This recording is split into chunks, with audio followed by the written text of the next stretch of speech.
Klein जो कि दुनिया का सबसे शक्तिशाली डेमन किंग है, उसकी आंखों में इंसानों के लिए सिर्फ नफरत थी। वो उन्हें मिटा देना चाहता था। पूरी मानव जाति को वो खत्म कर देना चाहता था। लेकिन किस्मत ने ऐसा पलटा खाया कि इंसानों की तबाही की राह पर निकला वही क्लेन एक नन्हे इंसानी बच्चे को देखकर पिघल गया। उसकी वो मासूमियत और वो नजरिया क्लेन के दिल को छू गया और उसने उस बच्चे को गोद ले लिया। और अब उसकी जिंदगी पूरी तरह से बदल गई थी। अब उसे अपनी असली शक्तियों को छिपाना था और एक साधारण इंसान की तरह जीते हुए उस बच्चे की परवरिश करनी थी। एक ऐसे इंसान की तरह जो बिल्कुल बेकार, कमजोर और मामूली हो। और यहीं से शुरू होती है इस कहानी की असली उड़ान। तो इस सीरीज की शुरुआत होती है उस बच्ची के साथ जिसका नाम है एलिसिया। वो अपने पिता के साथ खेत पर काम करने आई थी। जब काम खत्म हो जाता है तो उसके पिता उसे आवाज देते हैं कि चलो अब घर चलते हैं। एलिसिया वहाँ पर थोड़ी देर और रुकती है और आसपास के खेतों को देखती है। और फिर उसकी नजर पड़ती है एडी के एक नक्शे पर। लेकिन अजीब बात ये थी कि उस नक्शे के बाद चारों तरफ सिर्फ अंधेरा था। पूरी दुनिया जैसे किसी काले कंबल में लिपटी हो और सिर्फ उन्हीं का आइलैंड दिखाई देता है। बाकी सब कुछ गायब था। वो सोच में पड़ जाती है कि आखिर ऐसा क्यों है। एलिसिया एक बहुत ही जिज्ञासु लड़की थी और वो अपने पिता से पूछती है कि हमारे शहर के आगे क्या है। ये एक साधारण सवाल लगता है, लेकिन उसका जवाब उसके पिता के पास भी नहीं था। वो जानता है कि एलिसिया जानना चाहती है। वो खुद भी जानना चाहता था, लेकिन सच यही है कि उसे कुछ भी नहीं पता।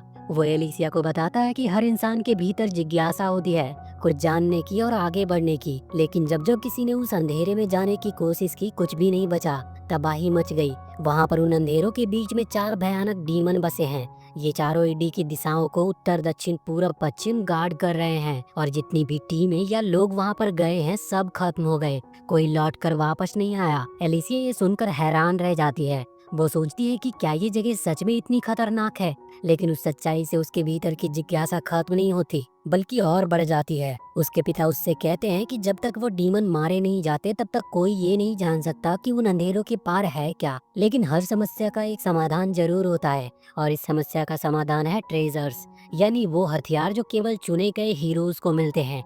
ये स्वॉर्ड्स बेहद शक्तिशाली होते हैं और केवल वही लोग जिनके पास ये ट्रेजर्स हैं वो डीमन से लड़ सकते हैं। ये सुनते ही एलिसिया का मन जोश से भर जाता है। अब उसका एक ही सपना था, हीरो बनने का। वो भी डीमन से लड़ना चाहती थी, और अगर वो सॉर्ड ऑफ हिडन पा ले तो वो भी उस नक्शे के पार उस दुनिया को देख सकेगी। वक्त बीतता है और सालों बाद एलिसिया अब एक छोटी बच्ची नहीं रही। अब वो उन चुनिंदा हीरोज में से एक है जिन्हें ये ट्रेजर्स मिले हैं। उसकी आंखें बंद है और जैसे ही वो खोलती है वो खुद को एक ट्रक में पाती है जो उन्हें शहर के सीमा के पार ले जा रहा था। उसकी गर्दन में एक चेन लटक रही थी जिसे वो कसकर पकड़ती है और अपने पिता के शब्दों को याद करती है।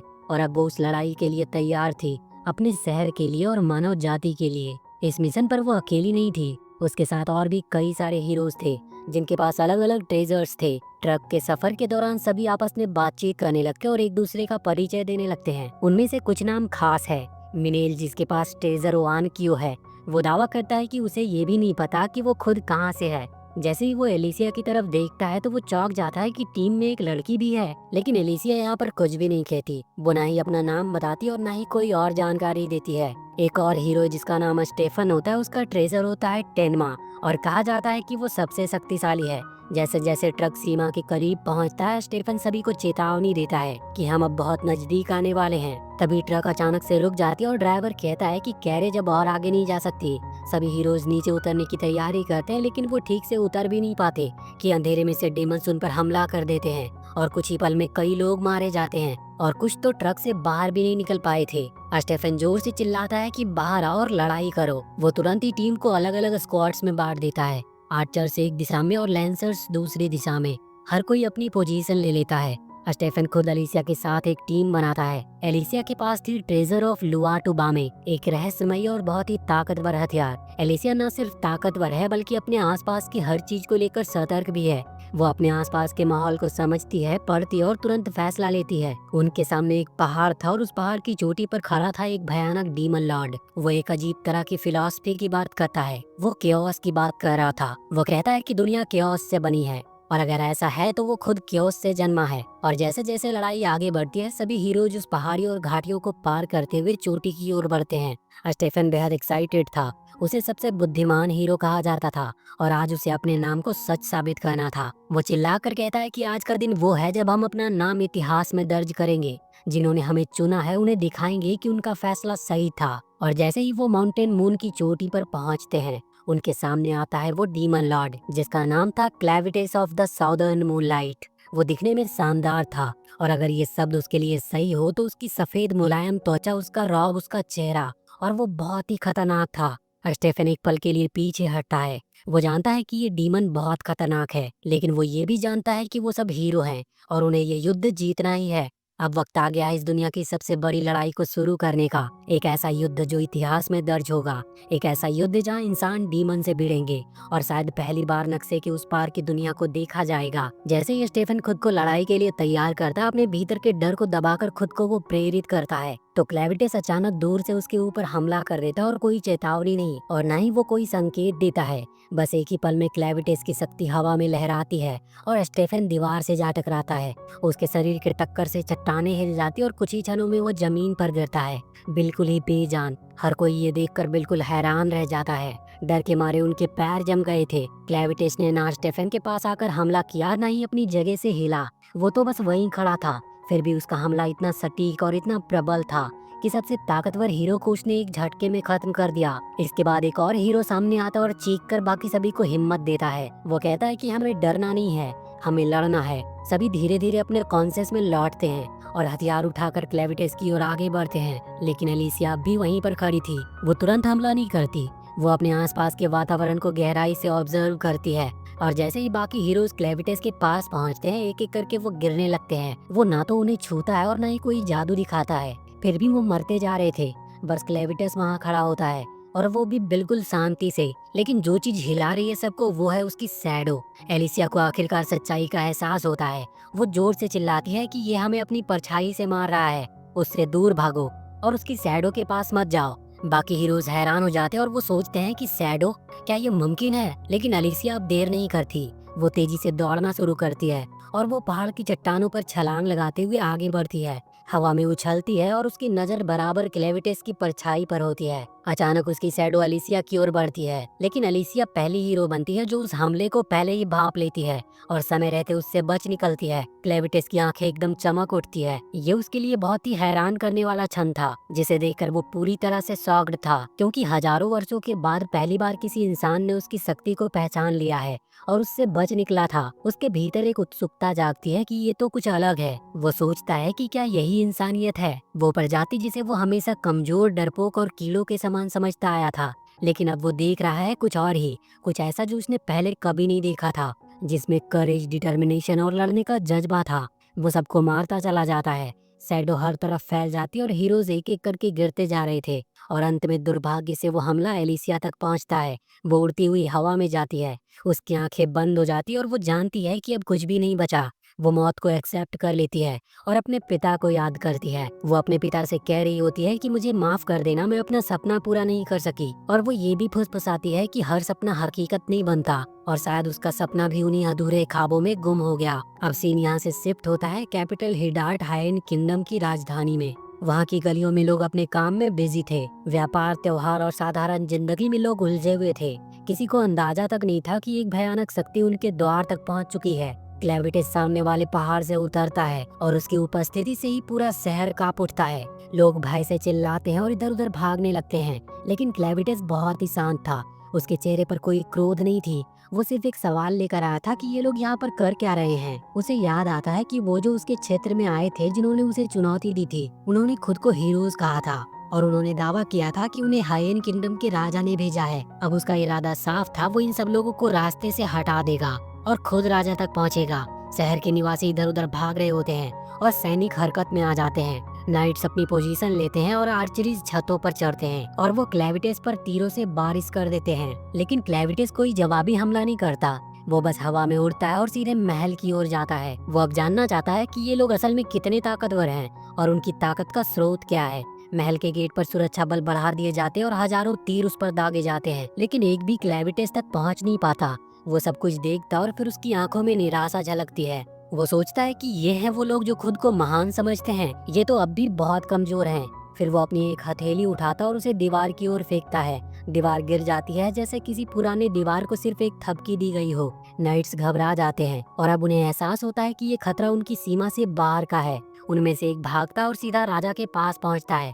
वो उन्हें बताता है कि एक डीमन शहर पर हमला कर चुका है। राजा चुपचाप सुनता है और उसके चेहरे पर कोई हैरानी नहीं थी, क्योंकि वो समझ जाता है कि इसका मतलब है कि हमारे भेजे गए हीरोज असफल हो चुके हैं। वो अपने सिंहासन से उठता है और उसकी आंखों में दृढ़ता थी। उसके पास एक ही चीज बची थी जो मायने रखती थी, ब्लेड ऑफ हेडेन, जिसे माना हेडलार्ड भी कहा जाता था। फिर एक और सिपाही वहाँ पर भागता हुआ आता और घबरा कर कहता है कि इस डीमन को कोई रोक नहीं पा रहा और आपको अब जल्दी से कहीं पर छिप जाना चाहिए। राजा उसे देखता है और वो जानता था कि भागना व्यर्थ होगा, क्योंकि अगर डीमन सच में अनस्टॉपेबल है तो वो चाहे जितना भी छिपे वो उसे ढूंढ निकालेगा। बाहर अब भी हमला जारी था। आग, तीर, स्पेल्स, हर हथियार आजमाए जा रहे थे, लेकिन क्लेविटिस के चेहरे पर कोई सिकन तक नहीं थी। फिर भी उसके मन में एक विचार उठता है कि एलिसिया ने जो स्वॉर्ड का इस्तेमाल किया था उसने मुझे थोड़ा घायल किया था।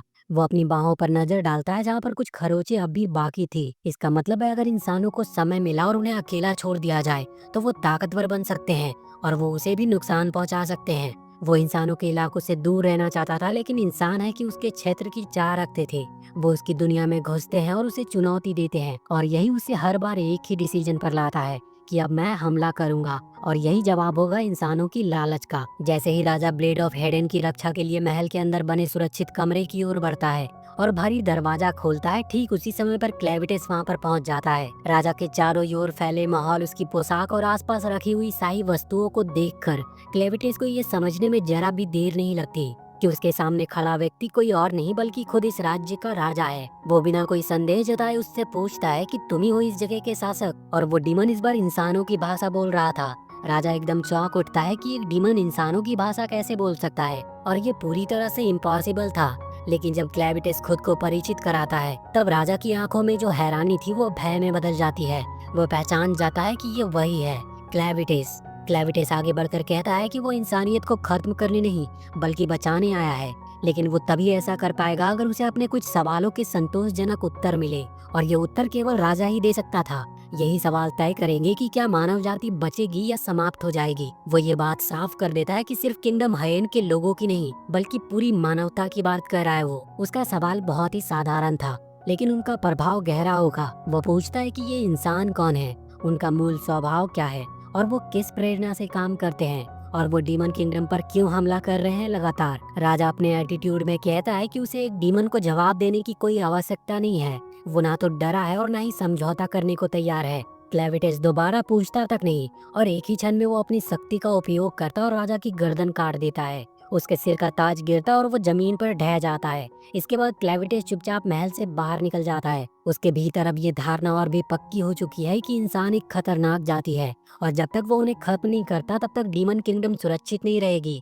वो मन ही मन ये तय करता है कि अब वो पूरी मानवता का अंत करेगा, लेकिन ये काम उससे अकेले नहीं हो सकती। उसे इसके लिए एक टीम की जरूरत होगी, एक ऐसे टीम की जिसे टाइम लेकर तैयार किया जाए। जैसे ही वो राजधानी से दूर जाने लगता है, अचानक वो एक बच्चे की चीख सुनता है। वो रुकता है और मुड़कर देखता है। वहाँ पर एक माँ थी जो अब जीवन और मौत के बीच में झूल रही थी। अपने बच्चे को अपनी छाती से लगाए बैठी होती है। वो अब तक मरी नहीं थी, लेकिन उसकी हालत बहुत ही गंभीर थी। उसके चेहरे पर दर्द साफ झलक रहा था, लेकिन उसकी बाहों में अपने बच्चे को पकड़ रखने की ताकत अब भी बाकी थी। क्लेविटिस उसकी ओर बढ़ता है, और जैसे ही वो उस बच्चे को देखता है उसे कोई फर्क नहीं पड़ता। वो सिर्फ एक और ह्यूमन बेबी था। लेकिन तभी उस बच्चे की माँ अपनी अंतिम सांसें लेते हुए बोल उठती है। वो क्लेविटिस से विनती करती है कि प्लीज मेरे बच्चे को बचा लो। क्लेविटिस यहाँ पर कुछ पल के लिए रुकता है, और उसे समझ नहीं आता कि वो लेडी किससे भीख मांग रही है। क्या वो नहीं जानती कि वो खुद उस विनाश का कारण है जिसने सब कुछ तबाह कर दिया। वो उसे याद दिलाता है कि मैं वो हूँ जिसने इस तबाही को जन्म दिया है। अगर तुम अपने बच्चे की मौत के लिए किसी को दोषी देना चाहती हो तो खुद उस बच्चे को दो, क्योंकि वो इंसान के रूप में पैदा हुआ। लेकिन उस बच्चे की माँ हार मानने वालों में से नहीं थी। उसकी सांसें कम हो रही थी, लेकिन शब्दों में अब भी विश्वास था।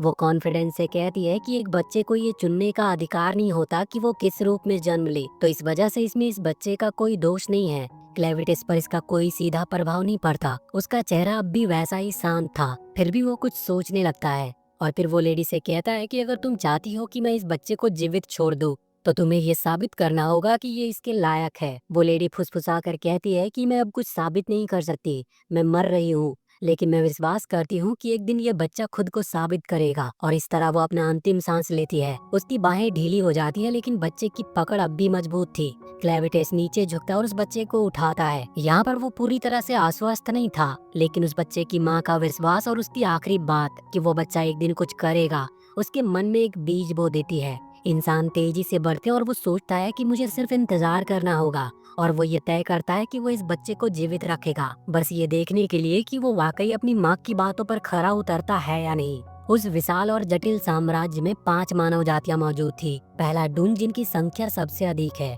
ये सबसे आम लोग हैं, लेकिन मेहनती और बहुत ही संघर्षशील होते हैं। अगला है ऑर्जिटीज, जो कि बहुत ही साहसी और आक्रामक और युद्ध प्रिय होते हैं। इनके सिर पर सींग होते हैं और ये युद्ध में कभी भी पीछे नहीं हटते। अगला था स्लेडेंस, जो कि चुपचाप रहने वाले होते हैं, अकेले में जीने वाले होते हैं वो, और ये बहुत कम बोलते हैं और वो अन्य जातियों से बहुत ही दूर रहते हैं। और बेंटी, जिनका लुक डेमोनिक बैंडिट जैसा होता है, लेकिन ये बहुत ही ताकतवर होते हैं और बहुत से लोग इन्हें खतरनाक मानते हैं, लेकिन वो अपनी लॉयलिटी के लिए बहुत ही फेमस हैं। और सबसे आखिरी है हेडनैंस।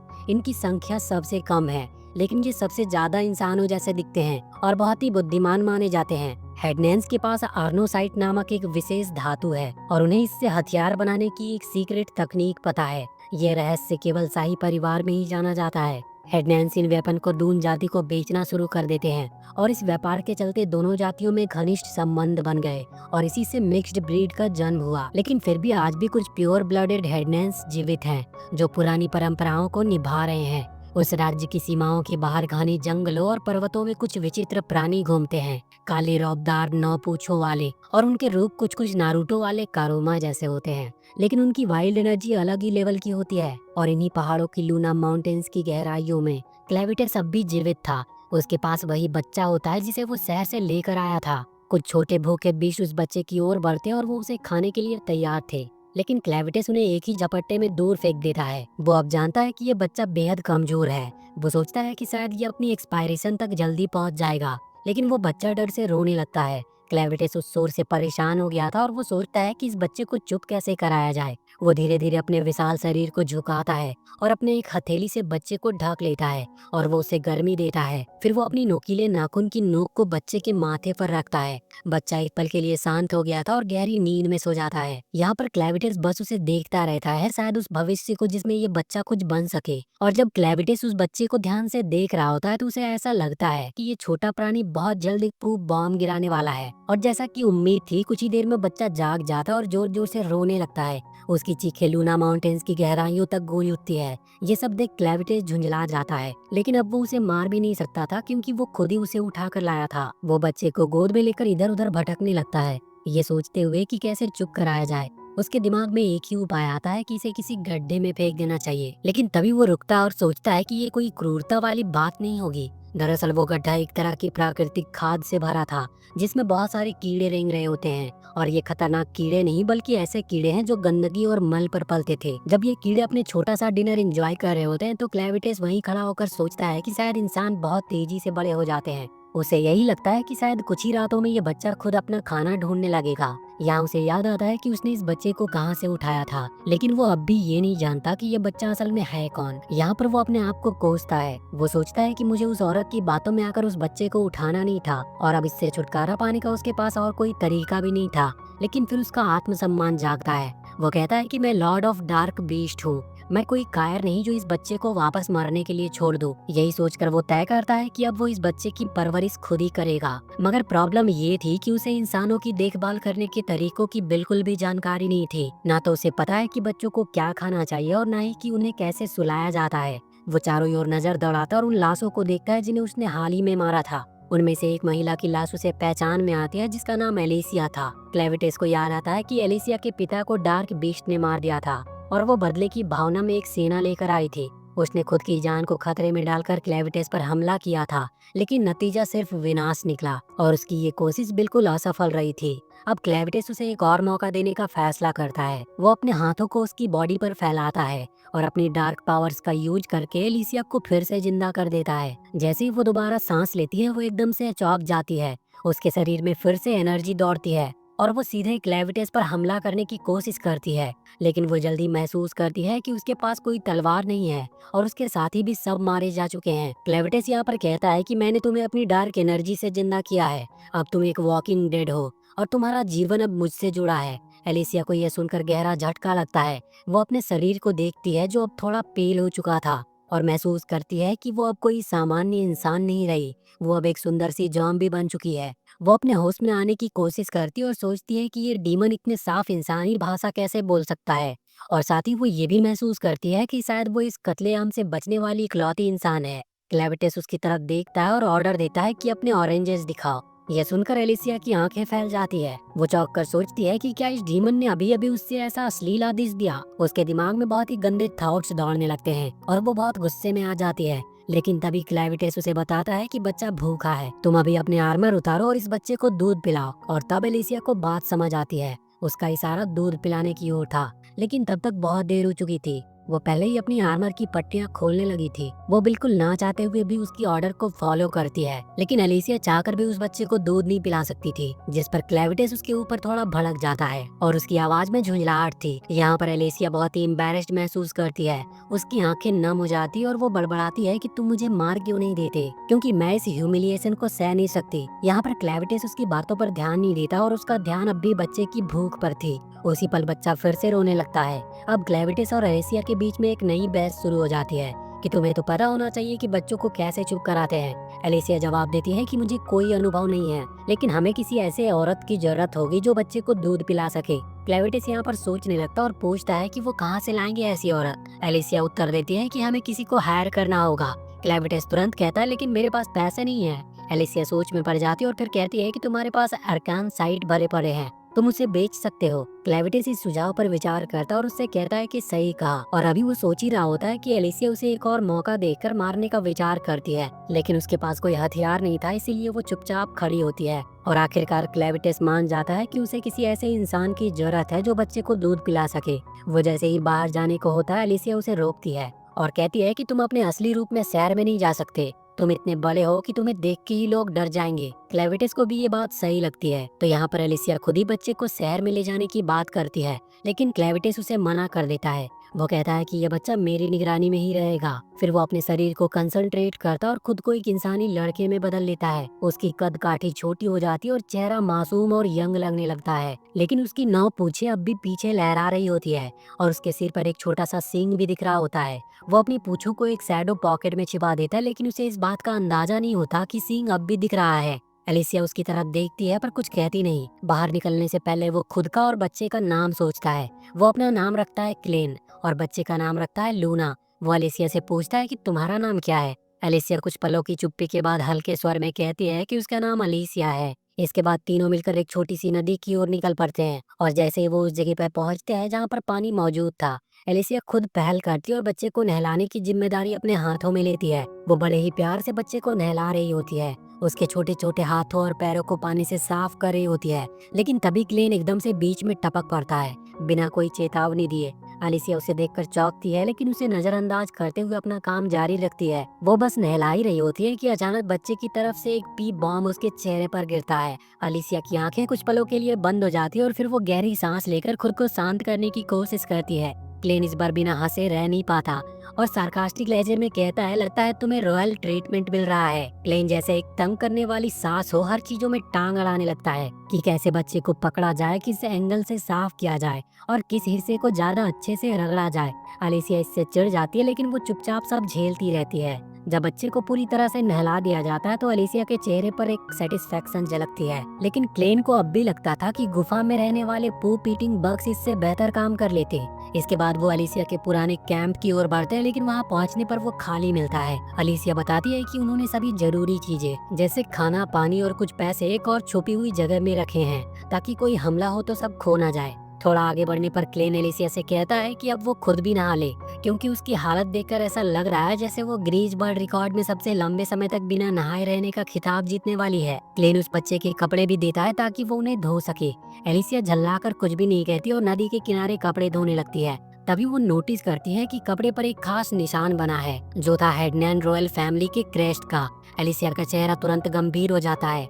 वो समझ जाती है कि ये कोई साधारण बच्चा नहीं बल्कि एक राजघराने का वारिस है। उधर हियन किंगडम के महल के खंडरों में एक सिपाही किसी भी सर्वाइवर को खोजने आता है, लेकिन चारों ओर सिर्फ तबाही और राख देखकर उसका दिल बैठ गया था। उसे याद आता है कि क्राउन प्रिंसेस ने आखिरी समय में एक बच्चे के साथ भाग निकलने की कोशिश की थी, लेकिन किंगडम की इस हालत को देखकर लगता है जैसे कोई भी नहीं बचा। वो राजा की सनक को इसके लिए जिम्मेदार मानता है, लेकिन फिर भी किसी एक सर्वाइवर की उम्मीद में इधर उधर वो देखने लगता है। इसी समय जनरल ड्रेल, जो कि एक और रेस से है, वो अपने कुछ सैनिकों के साथ हियन किंगडम के बचे हुए हिस्सों का मुआयना कर रहा होता है। वो अपने एक सिपाही को आदेश देता है कि वो तुरंत एम्परर को ये खबर दे कि अब हेडनेनियन लैंड खाली हो चुका है, और अगर वो जल्दी कुछ नहीं कर दे तो कोई और रेस इसे हड़प लेगा। जनरल ड्रेल का असली मकसद कुछ और ही था। वो हेडनेनियन रॉयल फैमिली के पास छुपे हुए एरिनोसाइट क्राफ्टिंग के रहस्य को हासिल करना चाहता था। वो ये भी ऑर्डर देता है कि अगर कोई रॉयल ब्लड वाला इंसान जिंदा मिले तो उसे तुरंत उसके सामने लाया जाए। वहीं दूसरी ओर एलिसिया अब क्लैन का सामना करती है। वो कपड़ा उसके सामने फेंकते हुए कहती है कि तुमने एक रॉयल चाइल्ड को किडनैप किया है। क्लेन ये सुनकर हैरान हो जाता है और तुरंत सफाई देता है कि मैंने इसे उठाया था जब एक मरती हुई औरत ने मुझे इसे सौंपा था, और वो औरत हूबहू उसी इंसान रूप जैसा दिखती थी जो मैंने इस समय लिया हुआ है। एलिसिया को लगता है कि क्लेन झूठ बोल रहा है। वो उसकी हर बात पर शक करती है, लेकिन क्लेन उसे बीच में ही रोक देता और साफ कहता है कि उसने राजा को केवल इसीलिए मारा क्योंकि राजा ने पहले उस पर हमला किया था। फिर वो गंभीर होकर कहता है कि अब जब ये पता चल गया है कि बच्चा एक रॉयल है तो बहुत से लोग उसकी तलाश करेंगे, न कि सिर्फ उसे मारने के लिए बल्कि एरिनोसाइट क्राफ्टिंग का राज हासिल करने के लिए। क्लेन इस सच्चाई को जानकर बहुत ही उत्साहित होता है। वो सोचता है कि वो इस बच्चे को राजा बनाएगा और खुद उसकी परछाई बनकर सब कुछ नियंत्रित करेगा। एलिसिया ये सुनकर कांप जाती है। क्लेन की सोच और उसकी योजना उसे भयभीत कर देती है। वो सोचती है कि शायद उसने बच्चे की पहचान बताकर बहुत बड़ी गलती कर दी। क्लेन अब कहता है कि उन्हें जल्दी से किसी ऐसे औरत की तलाश करनी चाहिए जो बच्चे को दूध पिला सके, और इसके लिए शहर जाना जरूरी होगा। एलिसिया मन में खुद को दिलासा देती है कि क्लेन इंसानों के बीच टिक नहीं पाएगा क्योंकि उसके सिर पर सींग है और कोई भी इंसान उसे पहचान लेगा। लेकिन वो ये भी भूल जाती है कि ऑर्जाइड्स नाम की एक मानव जाति होती है जिनके सिर में भी सींग होते हैं, और क्लेन उनके बीच आसानी से मिल सकता है। फिर भी एलिसिया के मन में ये भरोसा होता है कि एक न एक दिन इंसान क्लेन की सच्चाई पहचान लेंगे और वो उसके खतरनाक प्लान को नाकाम कर देंगे। मगर एक बात अब एलिसिया को साफ समझ आ जाती है। क्लेन लूना को लेकर पागलपन की हद तक ऑब्सेस्ड हो चुका था, और अगर लूना को कुछ हो गया तो शायद क्लेन का गुस्सा पूरी मानवता पर टूट पड़ेगा। इसीलिए वो ये तय कर लेती है कि अब चाहे कुछ भी हो, वो लूना को किसी भी कीमत पर नुकसान नहीं पहुंचाने देगी। जैसे ही वो आगे बढ़ते हैं, कुछ लुटेरे उनके ऊपर हमला कर देते हैं। उनमें से एक क्लेन के सिर पर भी वार करता है। एलिसिया सोचती है कि ये सिर्फ मामूली चोर उचक्के हैं और क्लेन जैसे ताकतवर लॉर्ड ऑफ डार्क बीस्ट के लिए ये कोई बड़ा खतरा नहीं है, लेकिन वो गलत साबित होती है। यहाँ क्लेन जमीन पर गिर पड़ता और उसके सर में से खून बहने लगता है। एलिसिया घबरा जाती है। वो एक बच्ची की तरह चीख पड़ती है, लेकिन तभी कोई उसके सिर पर वार करता और वो बेहोश हो जाती है। उसके अंदर क्लेन की डार्क पावर होने के बावजूद वो इतनी कमजोर कैसी हो सकती है, ये सोचकर उसे बहुत बड़ा झटका लगता है। काफी समय के बाद एलिसिया की आंखें खुलती है और उसे ऐसा महसूस होता है जैसे वो फिर से अपने सैनिकों के साथ क्लेविटेस पर हमला करने जा रही हो, और मानो ये सब कोई सपना चल रहा हो। लेकिन तभी एक तेज आवाज उसके कानों में गूंज उठती है और वो चौंक कर जाग जाती है। उसके सामने क्लेन अपने इंसानी रूप में मुस्कुरा रहा होता है। वो उसे बताता है कि वो अब बैंडिट्स द्वारा पकड़ लिए गए हैं और एक बार फिर से उनका सफर एक नए संकट की ओर आगे बढ़ चलता है। तो फिलहाल हम इस वीडियो को यहीं पर एंड करते हैं, और अगर आपको इसके आगे की भी कहानी जाननी है तो कमेंट सेक्शन में हमें जरूर बताएं, और वीडियो को लाइक करके चैनल को सब्सक्राइब जरूर कर ले।